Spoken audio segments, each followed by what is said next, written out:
keep cameras on, but just pop yourself on mute. Excellent.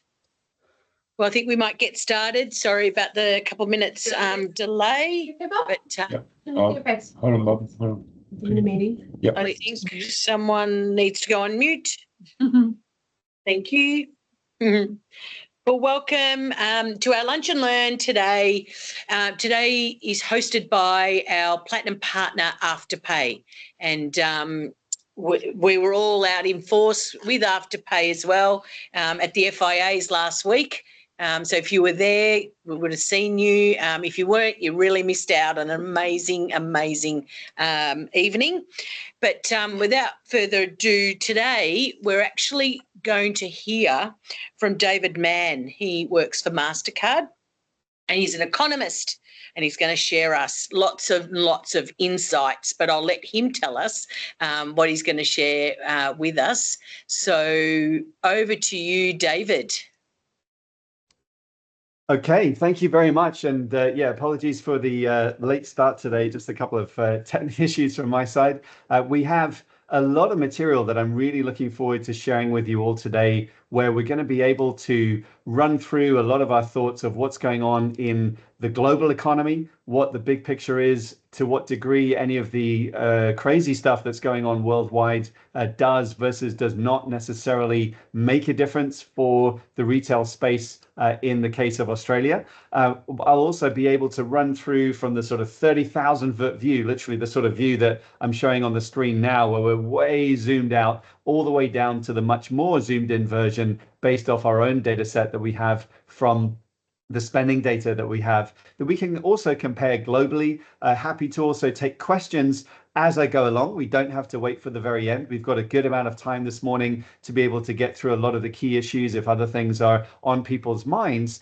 And just a quick mention before we start that the Economics Institute itself is a group that was formed about 5+ years ago, just before the pandemic actually began, with an idea of saying we need to find a way of linking all these big picture macroeconomic stories down to the more micro level, the actionable ideas that would really be useful for our clients. And that's exactly what we've been doing ever since. We have a whole series of, I'll just quickly just jump to it so you can see, for those who are interested in the QR code, I'll show it at the very end as well, a whole series of blogs that we post on our website that feature a lot of the interesting stories that we've been looking at. One of the big ones we put out very recently was actually related to travel and what we've been seeing on the travel trends, traveling for a purpose, the wellness travel story, the traveling for sporting events and the impact of that, thinking through the impact of FX on many things. And of course, retail therapy was playing a major role in what's going on in the travel space. And so there's loads of interesting stuff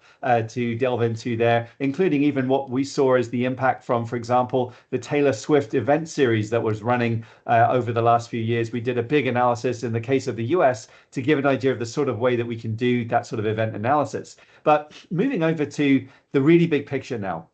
You'd think that I'm showing you here a chart since 1901. I couldn't possibly show you anything longer than that today. Let's see.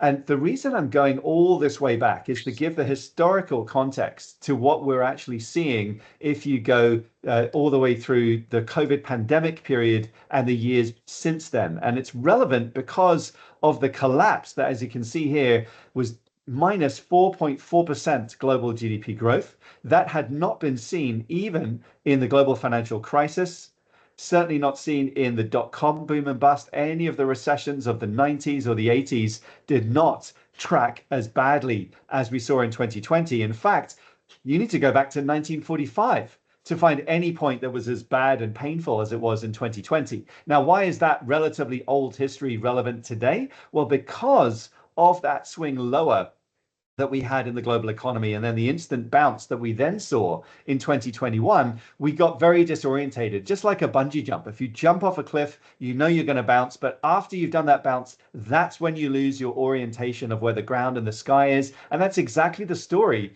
that we ended up seeing across many markets around the world. And I'll give the example of Australia for the exact part of the story here, because this really gives us the context before I get into what the more recent stories are for 2025. So We saw the collapse of inflation, CPI here on the left, and then it rebounded nicely all the way through and had an aggressive rise in 2022. It was about 8% was the peak of CPI inflation. We know that food inflation outperformed that, and that's been taking up a higher share of consumer wallets because of the rise in the price of food, grocery stores, as well as for dining, that's been taking something away from the other forms of spending. And we'll show more on that when we look into our own data set a little bit later. But then we've been calming down. CPI inflation now down to around 2.4% as of the more recent data. We can also see that on the other end, we saw GDP growth spiking and then swinging around, and we had major fiscal stimulus measures adding to excess amounts of savings in the economy that helped GDP to be quite strong. Same thing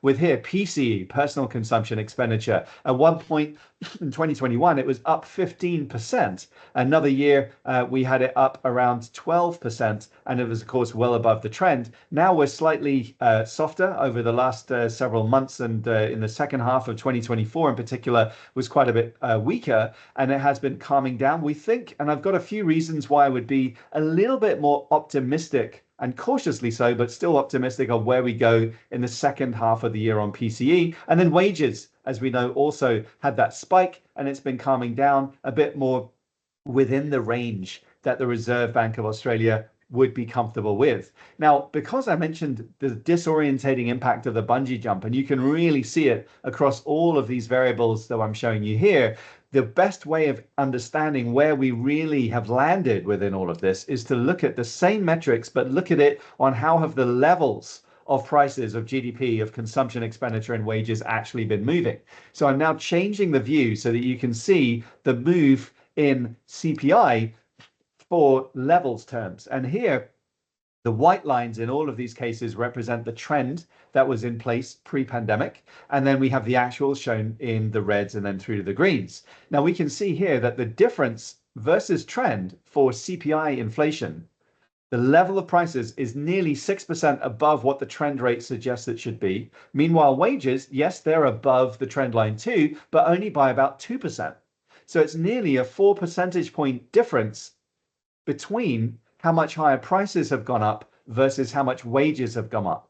And that is behind the key point that people talk about when we discuss the cost of living challenges that, for example, Australia has been going through. Other markets have not seen it being quite as acute as Australia has. And we know that in the years gone by, part of the way of handling the fact that prices were rising more than wages was more people participating in the labor market, which I'll show in a moment. And also it was the excess savings story, where we saw the spike in savings that was forced on consumers in 2020, shown in this top left-hand side chart, came down, had another spike during the series of lockdowns that Australia went through.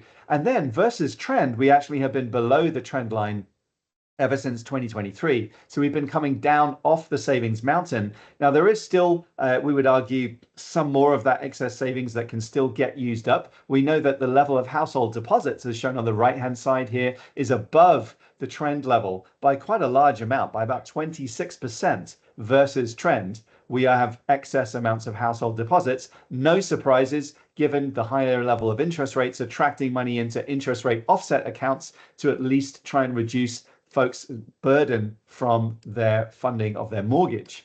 Now, as we get interest rates heading lower, and we think we are in that world where policy interest rates will continue to be going down. If there's any risk, it could go down even further. But coming down, still, we will be well above where we were, for example, in April of 2022, when the RBA's hiking cycle, the ultra aggressive hiking cycle, actually began.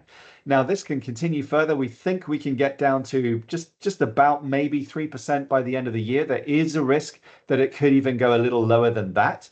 And part of the reason I would argue for that is actually now related to the second piece that I wanted to run through, that since the bungee jump was calming down, what's the next thing that's really been grabbing global attention? And it's really this view. What I'm showing you here is the effective US import tariff rate since 1892. And the reason I wanted to show going back that far, even further than the first chart that started at the beginning of the 20th century, is because we've now got this crazy jump that was announced back in April 2nd, around the time of the Liberation Day tariff. Now, the thing I would stress on this chart is that ever since we've drawn it, the numbers are moving around. In fact, the real number may not be quite as extreme as 31% average import tariff into the US. It may be something closer to around where we were in the late 1940s, around 10, 11%. But let's give this some context. First piece of context is that if you, for anyone who's studied economic history, you may remember vaguely the Smoot-Hawley tariffs of the end of the 20s and the 1930s actually was this rise from 13.5% up to 20% on the average US import tariff rate. That was widely believed by economic historians to have prolonged the Great Depression 100 years ago. Now, we know that the difference between then and now is firstly the challenge, which is that global trade is a much bigger portion of GDP than it was 100 years ago, which is a bigger challenge. But the good news is that it wasn't just the US raising tariffs. Other countries were also aggressively raising tariffs. And that seems to be what hopefully we can avoid this time around. We do have the 9th of July is a major event turning point where we will be watching for what's going to happen with President Trump's announcement of what he's doing with the literally 100+ countries he's meant to be negotiating a trade deal with, that he only gave himself 90 days to be able to negotiate all of that post the April 2nd Liberation Day tariff announcements. But even if we only end up with 10%, that still is a move from 2.3% in 2024. That's literally multiplying it by 4 to 5 times. Now, for all other contexts, the US-China trade war that grabbed a lot of headlines back in 2017, 18, and 19, that only saw a rise in the average US import tariff rate from 1.4% to about 3%. So to give us context here, what we're going through this year is only bad news for global growth. It's only a question of how bad that news is and how much it really matters, depending on which market we're looking at. And to what degree, as we know, it's the US-China relationship that's the biggest focus. How much would a weaker China economy matter, for example, for Australia? And we try and answer this question by looking at the chart that I'm bringing up here, which shows you the economic dependency on US demand on the left by country. We're actually in the Asia Pacific region, Australia is the least exposed of literally any market we look at around the whole region. And the economic exposure of Australia to demand coming from China, where actually it comes in at number 4 because of the huge amounts of exports, particularly of primary commodities. Now, the way that we've drawn this chart and calculated this is not as basic as just saying total exports as a percent of GDP to each of these destinations. We look at all the interlinkages. So this is, in our view, the most complete picture of what the exposures are. And the interesting part here is that we know that in Australia's case, while the exposure to China is significant, particularly if you're thinking about Western Australia and the key commodities that are being exported from there, the dependence on the US is not that high. And also, I would stress, we are relatively constructive on how we think China's growth will do this year.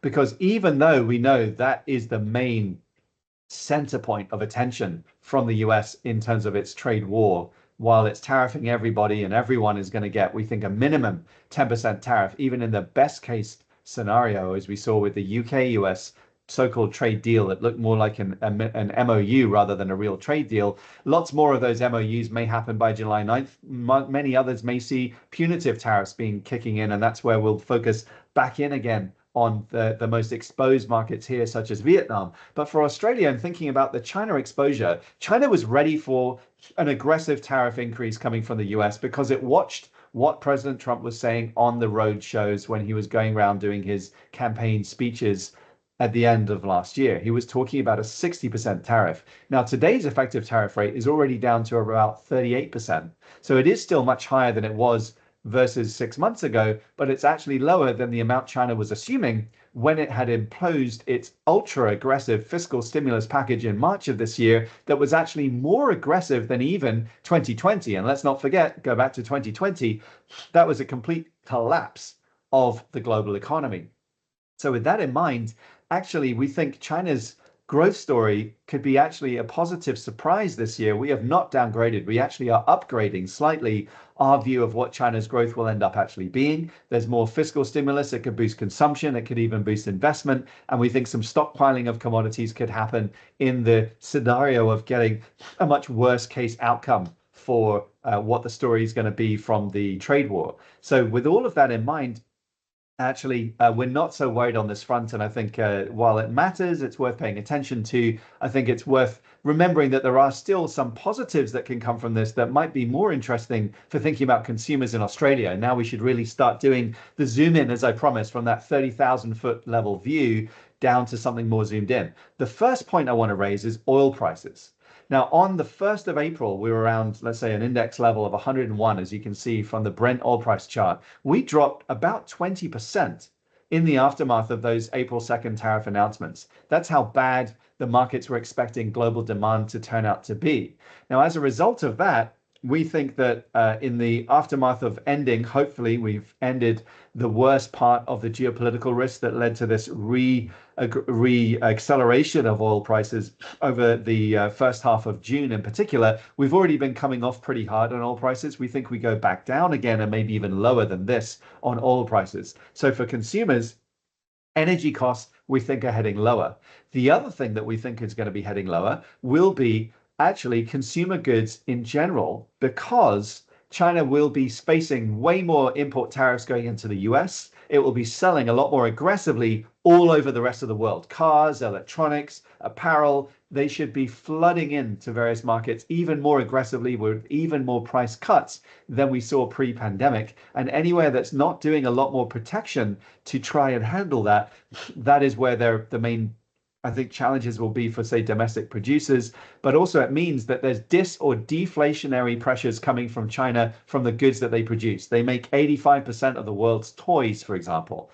They still are a huge production center, even with all the tariffs and all of the diversification that we've been seeing coming from China. And here I'm showing you the export growth that has still been holding up relatively well in the last few months, partly probably, certainly back in March, coming from some preemptive increases in exports to the US to try and offset what would happen next. And we know that already US exports to the US are negative year on year versus other parts of the world, ASEAN and elsewhere around the AP region, that still have a good underlying demand story, where actually that we think they will be softening up a little bit with US, and therefore softening up prices to be able to export more of those goods to those markets. So actually that should mean for consumers in Australia, lower energy costs are on the way, lower consumer goods prices are on the way.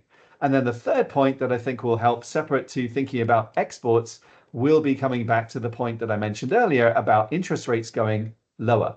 So three positive factors that are helping in our view to explain why, on top of the relatively tight labor market, let me just show you the Australia story for the participation rate, as well as the still low, but it's risen, but it's still a low labor force unemployment rate that we have here.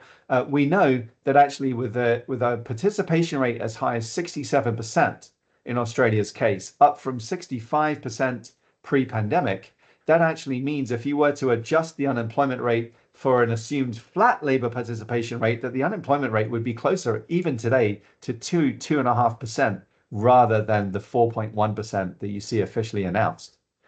And so we have a tight labor market. Now you can argue, well, the reason for the tight labor market is because of that spike in prices over the last few years. So as we get an easier situation for consumers, will there just be less people working? Will we see a drop off in the participation rate and a further rise in the unemployment rate? But that is something that we'll be watching for. We know that migration has also been slowing down, and we know that migrants have a higher propensity to actually be working or looking for work than domestic citizens do. But with this period of going through some correction of the cost of living challenges, we think that is relatively good news for giving a bit more room for discretionary spending. And at this point, maybe I will pause, because I think I've been doing a bit of an aggressively rapid run through of some of the key points that I wanted to mention on the macro side before I start going into the more specifics of what we're seeing from our own Mastercard data. So maybe I'll pause just to see if they can give a chance. I haven't looked yet in case there's any questions coming in on the chat, but are there any questions or points on this broader macro environment story before I move on? Got any questions typed? Nothing in the chat. Anyone got any questions? Feel free to take yourself off mute. That was a lot of information. Yeah. It's one of those challenges where I, because I'm doing it all day, every day, I sometimes do it a bit, go through a bit fast of some of the material. Maybe I'll do a quick summary of what I've just been saying, just to make sure you can catch up. So the first point is the global economy is actually not in recession. We don't think we'll go into recession. We think instead the US will be impacted negatively by a spike in imported goods costs. And we know from looking at the studies of last time around that that can cause a bit of a persistent rise in its inflation, which might mean a complication for its interest rate policy and rates going lower there. But for everywhere else, it means lower prices and a risk of weaker demand elsewhere. So actually, that should mean lower policy rates. As long as the labor market's holding up, that gives more discretionary spending room for consumers. And actually, maybe a good point to also do this pause. Maybe I'll just go back to the view that I was sharing earlier, just so I can show you our actual forecast, which I should pause on maybe to see if there are questions, where you can see here our view for inflation adjusted consumer spending is that we have bottomed out, we think, in the first half of 2024. And we've been going up very gradually, and we think we'll continue very gradually increasing. So this is after taking off the impact of inflation, will be in real terms up to around 2% growth in consumer spending year on year by the end of 2025. So gradually accelerating through the rest of this year. When we think about consumer price inflation, we think also that will be picking up a little bit. So let's say 3.1% plus the 1.9%. You can get to still a reasonable pace of growth that's a bit more like trend growth for Australia's consumer spending. Let me pause and see if there's any questions. Hi, David. This is Samil. I've got a question about the migration side of it, like, Trump tightening up the screws in terms of the immigration laws, and in Australia as well. It's gonna drop a little bit compared to what it was introduced. Like, even the average right now is higher than pre-pandemic level. How do you see that impacting on a global economic scale?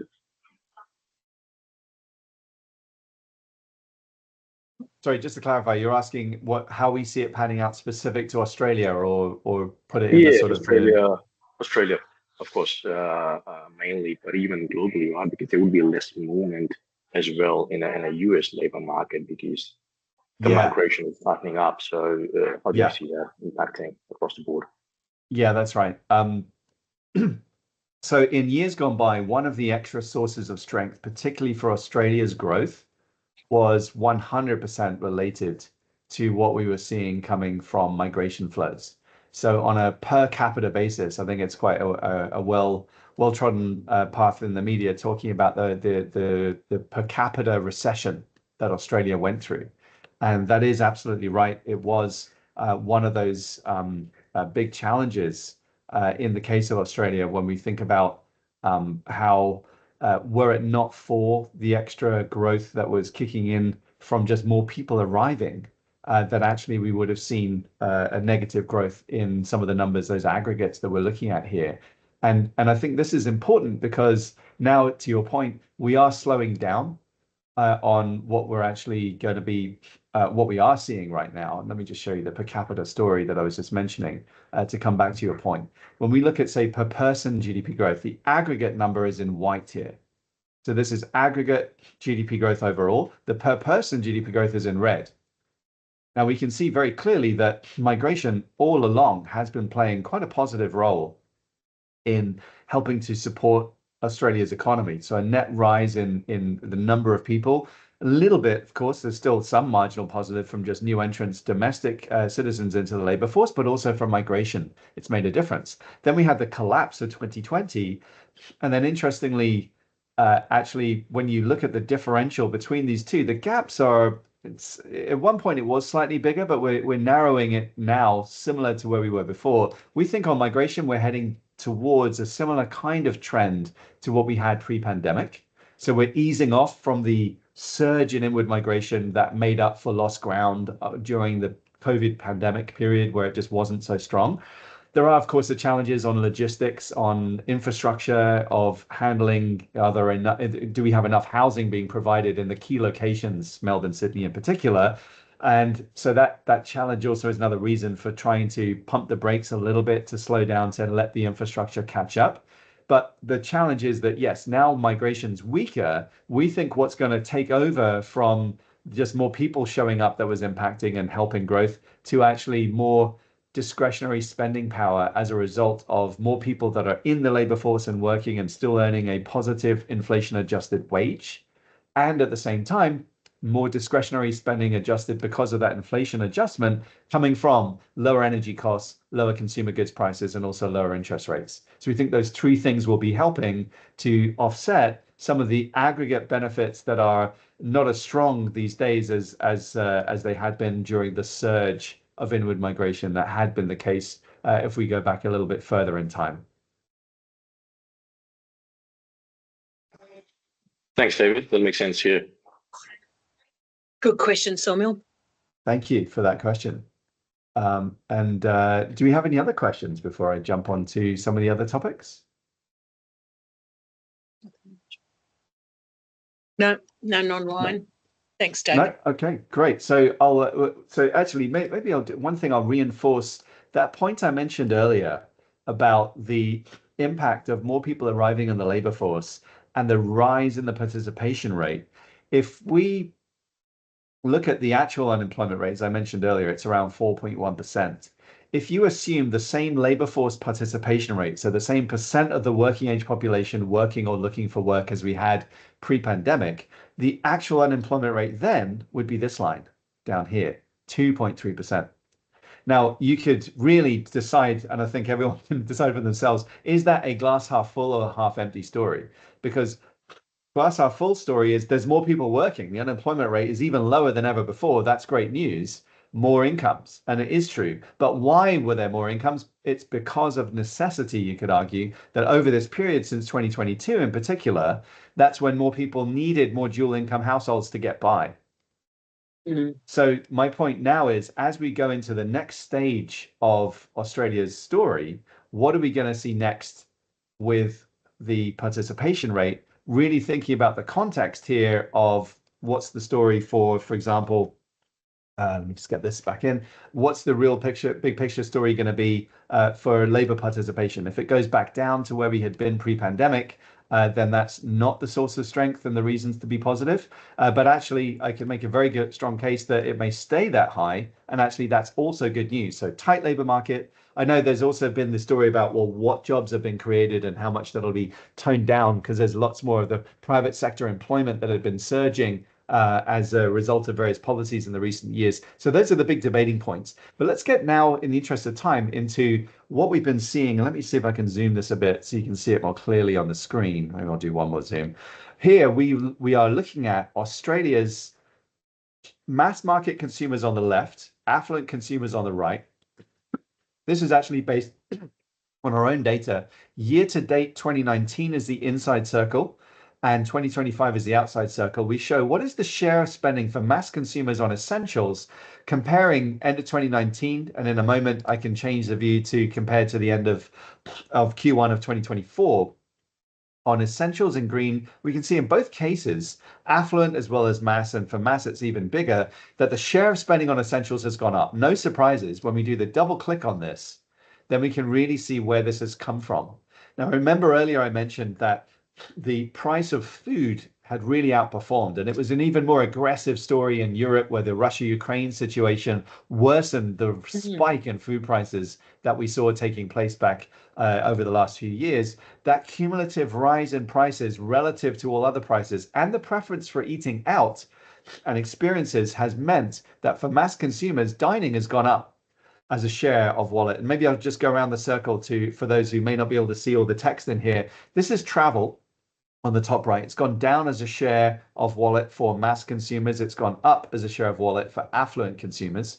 Next is apparel that's gone down for both consumers as a share of wallet. We think there's good evidence of trading down in that space. A lot more of those super cheap manufacturers, Shein, I'm thinking of in particular, those types of ultra fast fashion that's making a difference there. And then dining is gain share. That's up to about 22.5%. Household goods are down. This includes hardware stores as well as other types of electronics. There's quite a broad category in there that, you know, this is all cuts from our data at the sort of, I would say now we're down to the 1,000-foot level. We can zoom in even more, but I think in the interest of covering a lot of ground, we like to stick to this type of view. Auto fuel has gone up, interestingly, for the mass. We think that's evidence alongside the drop in travel spending that maybe there's more road trips going on, for example. That could be explaining I'm just going on a domestic trip, I'm just going on a road trip for my holiday, I'm not flying abroad, which might explain, given the cost of travel has not exactly gone down, why we've seen this drop in the share there. But groceries has also gained some share. Now, compared to a year ago, let's see how this changes all of the dynamics. Interestingly, compared to a year ago, there's actually been a gain in the share of spending on travel. So there's even more of that travel share going for affluent. It's been flatlining in the case of mass. We also can see that grocery share has gone up a bit for mass, and dining has gained a little bit in both cases as well. And what we can do to give this a little bit more context and a bit more of the detail, because this is just the share of wallet, it doesn't tell you as much about what the actual growth rates really are. We can look at this through this classic three-way view of looking at spending growth, transaction count in yellow, and then average ticket size on the right-hand side by all of these different categories. Now here, what I could start with is, say, looking at both domestic and maybe I'll just look at domestic spending, and I'll look at it for in-person, so the offline spending, and then look at it starting off with for the affluent consumer first. Now, interestingly, even with affluent, we see a soft number on apparel spend. Transaction count is up quite a lot. Ticket size is down. Similar thing also when we look through here on grocery store, the transaction count is well up. Ticket size is down. Overall spending is up. Interestingly, jewelry, ticket size is going up and the transaction count is up. And that I think we saw earlier that the jewelry share has gained. So I would argue that while all consumers, we believe, have become a lot more price sensitive than they were pre-pandemic, so they're jumping on major sales events much more aggressively than they would have done pre-pandemic because of the rise in inflation that has really, I think, taken up a lot bigger share of people's psychology when they're really willing and able and really keen on waiting for those big sales events. And we've seen it from our own data that if I get time, I'll show in a moment. We can see here that there is a difference between offline and online also. We look at the online spending, and you can see there a much bigger outperformance. Interestingly, on, say, apparel, that's a much bigger jump with transaction count up, ticket size down.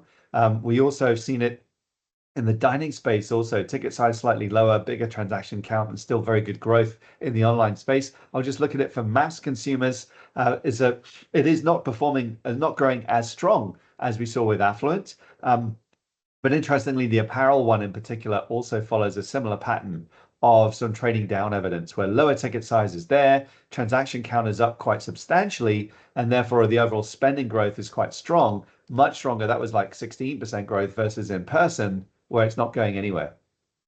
So I think a lot more of that evidence of trading down in certain categories. And I think given what we know from doing channel checks, I was just recently at the National Retailers Federation event held in Singapore about a few weeks ago. I was seeing a lot of apparel manufacturers and sellers in other parts of Asia really noting a surge in the amount of imports coming in, even cheaper than before, in particular in the apparel space. So I'd expect much cheaper apparel will be the story as well as electronics across most places, including going into Australia too. I know this is also a lot of information to be throwing at you all at the one go. Maybe I'll pause here to see if there's any particular cuts that you'd find useful if you want me to show it in a bit more detail. Obviously, I've just focused on the domestic spend here of Australia cards. Or if not, I can continue on. We've got a good 8 minutes. Good. We've got some time to go. Make it 6. 6. Okay. Great. So what I wanted to show you then, separate to this, was that evidence on trading down. One of the key pieces where we see it is usually, as I say, where transaction count goes up. So you buy a bit more frequently, but you buy lower amounts each time. That's the classic story in groceries. It can even be a story of trading down, say, in apparel, where people can just buy a lot more frequently because they're probably going to get rid of it within, say, 6 months or something, which has obviously got major sustainability issues, but that's a different story. When we look at food, the share of fast food has gone up in almost every country that we look at around the world, including Australia, within restaurant spending. So, for example, we used to be about 35%, has gone up to around 40% of all restaurant spending is now going on fast food categories in Australia's case for the mass. And affluent also, we've seen a similar thing. It's from a lower base, about 26%, that's gone up to about 30%. So there's clear evidence in our view of, even though people want the experience of going out to eat, they're trading down in that space on the aggregate basis for both mass as well as the affluent consumer. That also means, though, that I think you get even more people looking to save up for what they really want, the travel with a purpose, going for a major concert event or a sporting event, or traveling for wellness. All those things we think are doing particularly well. But I think this point about the saving up and keeping some of that time for other types of spending when the price is right. I'll show that in just a moment. But just before I do, I did want to show what we actually have been seeing in terms of the, where's it gone? Yes, this one, where we can look at what's how much of that share shift we've seen into the online space by category from our own data. So I know that not all online spending goes on cards, but from what we see in the card spending, the change in in-person share of wallet versus 2019. Here we show you the peak of pandemic. In the case of apparel, it was a much bigger shift lower in in-person spending versus online. So anything negative here means more going online. We have pared it back, but we're still substantially lower in the ratio of spending that goes in person, as we show here, versus online for apparel. Department stores is interesting. It's the other way, actually. It was much bigger when it was forced upon us, but people, I think, like the experience of going to the department store because that's gone more or less back to where we had been pre-pandemic. Electronics was always a very strong online related story. It's gone even more so, even more than it was in the peak of the pandemic. We've gone even further down the online space for that. Groceries has done that too, though to a lesser degree, and no surprises in the restaurant space as well. So I think the willingness and desire to go with the online as a spending share really is quite clear. And we see it when we do an international comparison. Let's say in the fashion and apparel space, it's only really the US that seems to have an even higher online share of spending versus in person. So this is now the online share. You can see Australia is here in red. It used to be around 30%. That's gone up to around 36% of carded